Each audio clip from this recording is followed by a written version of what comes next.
Entre os anos de 2006 e 2021, foi realizada uma pesquisa pela Vigitel, que faz parte das ações do Ministério da Saúde, onde foi identificada uma queda considerável na prática do tabagismo, principalmente no sexo masculino, que também é o sexo com maior prevalência nessa prática. Porém, nos últimos anos, houve uma nova pesquisa, onde se foi relatado um aumento considerável na utilização de substâncias nocivas por outros meios, como o cigarro eletrônico. Esses dados eles foram recolhidos também por uma pesquisa da Vigitel, em 2019, onde foi relatado que, em média, 850 mil brasileiros utilizam o cigarro eletrônico de forma crônica atualmente. Sobre o histórico, esses dispositivos elétricos para fumar, eles foram desenvolvidos nos Estados Unidos em 1960 e, posteriormente, eles foram aperfeiçoados pelo chinês chamado Hon Lik. E ele foi criado com o objetivo de minimizar os danos causados à saúde quando comparado ao cigarro convencional. Porém, com o passar dos anos, a patente foi comprada por uma grande indústria e, a partir disso, houve uma disseminação desse cigarro eletrônico para o mundo, com novos formatos, novos materiais, inclusive novas substâncias presentes, e desde então o dispositivo ele vem sendo propagado, perpetuado, e tem provocado dependência a longo prazo na população brasileira e mundial, principalmente em jovens. A Anvisa, a Agência Nacional de Vigilância Sanitária, tem como principal objetivo promover proteção à saúde do indivíduo. Ela vai fiscalizar os ambientes, os insumos e também as tecnologias às quais nós, indivíduos, estamos sendo submetidos. A Resolução de 28 de agosto de 2009 proíbe a comercialização, a importação e também a propaganda dos dispositivos de fumar aqui no Brasil.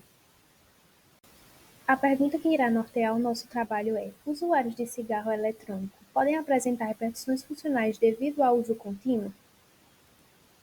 O nosso trabalho está sendo justificado tendo como base a informação de que nos últimos 5 anos, em média, o uso do cigarro eletrônico vem aumentando de forma considerável no Brasil, apesar de ser proibido. A Anvisa, a Agência Nacional de Vigilância Sanitária, vem investigando a composição desses cigarros eletrônicos e como eles podem repercutir na vida dos indivíduos, de forma fisiológica ou até mesmo de forma funcional.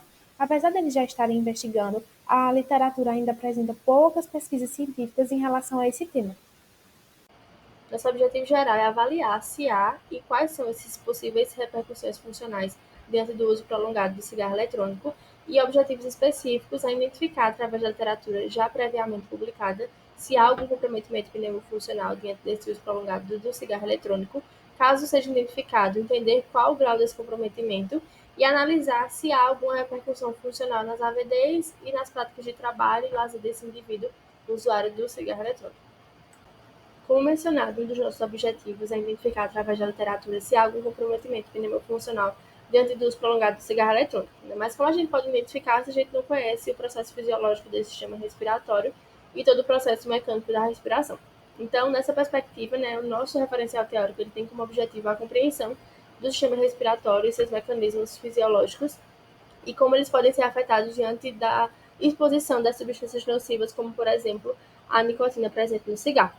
Então, como bem sabemos, o sistema respiratório ele é formado por órgãos capazes de provocar, de contribuir com a ventilação pulmonar, que vai ser a capacidade de transportar o ar para dentro e para fora dos pulmões. É importante compreender que esse sistema ele tem uma divisão estrutural que vai ser formada pelo trato superior e inferior, assim também como ele possui uma divisão funcional, que vai ser a divisão entre o trato, a porção também chamada de porção condutora, transitória e a porção respiratória. Esse sistema ele vai ter também como função principal a questão além da transmissão, de oxigênio, como já foi mencionado, pela ventilação, que vai ser a condução justamente para provocar as trocas gasosas, que vai ser em contribuição com o sistema cardiovascular. Ele também vai ter função termorreguladora, função no equilíbrio ácido-básico, na defesa do organismo e também até mesmo na fonação e no olfato. Essa compreensão fisiológica ela vai ser extremamente necessária para identificar e mensurar caso tenha algum comprometimento e repercussão clínica e, consequentemente, funcional desse indivíduo. Então, durante toda a avaliação, a inspeção, o exame físico e a utilização também de recursos para essa avaliação, será percebido as possíveis alterações e comprometimento desse sistema e desse indivíduo. Não é de hoje que nós sabemos que o uso do tabaco pode causar repercussões no nosso corpo, não apenas de forma localizada, mas também de forma sistêmica. Atualmente são registradas mais ou menos 50 doenças decorrentes do uso do tabaco. Dentre essas doenças, está como uma das principais o câncer de pulmão, onde o tabaco é responsável por 90% dos casos de câncer de pulmão. Essas repercussões e essas doenças vão acontecer devido às substâncias químicas que estão dentro do cigarro eletrônico, mas também do cigarro convencional. Entre os componentes químicos que temos nos dispositivos de fumar e também no cigarro convencional estão o alcatrão, o monóxido de carbono e principalmente a nicotina, que faz com que o indivíduo se torne dependente do tabagismo. Agora, falando sobre o cigarro eletrônico especificamente, dentro dos dispositivos de fumar, nós temos três gerações. A primeira geração, que são dispositivos descartáveis e não recarregáveis. A segunda geração, que são dispositivos recarregáveis. E temos a terceira geração, onde são dispositivos recarregáveis e que também vem com tanque para colocar nicotina ou outras substâncias, como, por exemplo, drogas ilícitas. Dentro dos dispositivos eletrônicos de fumar, nós temos alguns componentes que fazem com que ele funcione, como, por exemplo, o microprocessador, a lâmpada de LED, o aromatizador, a bateria, o sensor e também o cartucho, cada um exercendo sua função. Sobre os métodos, o trabalho foi desenvolvido seguindo os preceitos de uma revisão de literatura científica, onde o principal objetivo foi justamente a aquisição de conhecimento sobre as possíveis repercussões fisiológicas e funcionais no usuário do cigarro eletrônico. E essa revisão ela foi construída de maneira integrada, com a abordagem desde a fisiologia do sistema respiratório, como foi mencionado no referencial teórico, até os materiais e substâncias presentes no dispositivo eletrônico para fumar, e como esses fatores associados eles podem influenciar na qualidade de vida do usuário.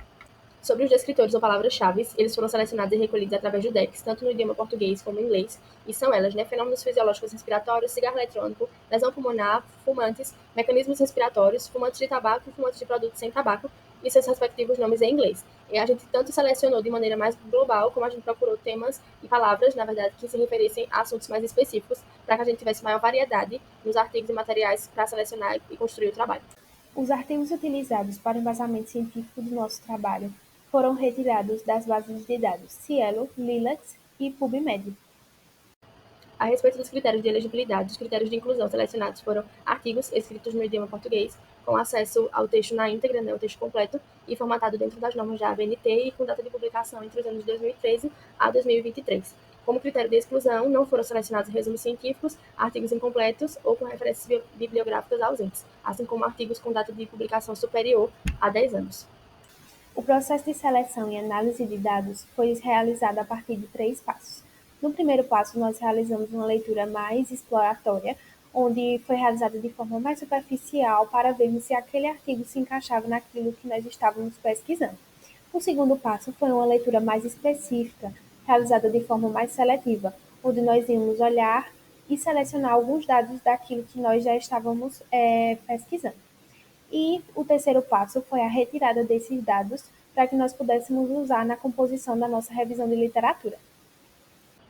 Sobre os processos esperados, através da literatura científica já é identificado que os dispositivos eletrônicos para fumar também provocam comprometimento, porém foi perceptível durante todas as etapas da pesquisa uma escassez de evidências científicas que forneçam informações integradas, seguras e resolutivas sobre o presente tema. Com isso, o que a gente espera é que o presente estudo ele estabeleça incentivos para a discussão a respeito desse tema, assim como a compreensão de como essas alterações elas interferem na vida de um indivíduo, levando em consideração também o contexto biopsicossocial, e assim possa se pensar em estratégias resolutivas e, quem sabe, até de intervenção.